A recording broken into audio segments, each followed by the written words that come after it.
Morning mga suki, papakita natin sa inyo kung paano natin pinoproseso yung ating masarap na suka ng ating chicken skin.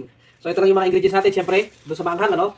Meron tayong dalawang supot ng sili, isang buong bawang, isang buong sibuyas, kalahati ng pipino. Okay? Siyempre, meron tayong asin, meron tayong asukal, yun ang ating ginagamit. At siyempre, yung ating suka. Okay? So ano bang gagawin natin? So madali lang yan, ganito lang yung mga lods. Ilalagay lang natin siya sa blender. Siyempre, ito na, nilagay na natin yung ating pipino. At siyempre, kailangan natin tanggalan ng balat yung bawang. Siyempre, pakit naman kung may balat. Oo nga, ayaw mo rin na may balat, di ba? Oo. Okay. Tapos, siyempre, tanggalan natin ng tangkay yung ating mga sili. Kasi, pangit pag nakasama yan eh. So, tanggalan lang natin ng, ganyan lang siya, puro ganyan. So, okay. So, yung ating ginagawang suka ay hindi talaga siya purong suka. Kasi hindi magbabalanse, masyadong maasim kapag kayo naman ay purong suka. So yun ang sinasabi natin para alam ng mga customer natin na hindi naman talaga purong suka yon. Ayan na, baka may mga gustong gubaya ilagay purong suka. Hindi ganoon. Ang ginagamit ko ay yung puting sibuyas. Kasi puting sibuyas hindi masyadong matapang ang kanyang amoy. Manamis-namis ang lasa kasi ng puting sibuyas. So hindi po red. Pero kung walang puting sibuyas, pwede rin naman yung red onion. Okay? So ito, ipag-aakapatin ko lang siya. Para hindi naman harap yung ating crusher. Okay, pinag-apat ko ganyan. Ito na sila. Okay. Tapos, lalagyan natin siya ng siguro mga kalahating basong tubig.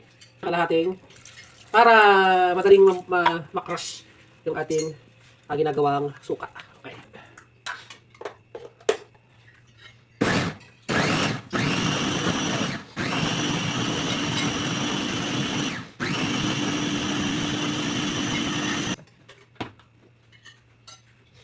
Ayan mga idol ha, durog na durog siya. So napakaganda ng pagkakadurog niya. Ayan. Okay.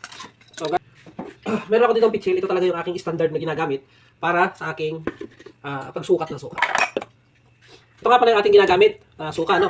So, Silver Swan.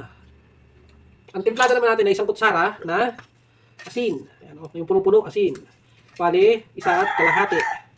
Isa't kalahating asin. Para mas masarap, talaga nilalagyan natin siya ng konting betchin. Konti lang naman. Tsaka, 1/4 na asukal. So, ganun-ganun lang yung ating suka pero napakagastos. Magastos din siya. Okay? Tapos ito, pupunuin na natin siya ng tubig. Pero bago yan, ikakarga na natin ilagay natin na itong ating mixture ng mga spices. Okay? Yan. Tapos haluin na lang natin ng haluin natin siya ng maigi para mag-blend ng maganda yung ating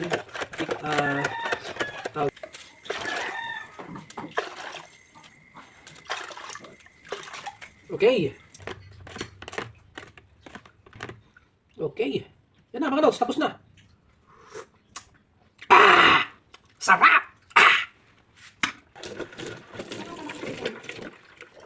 Okay.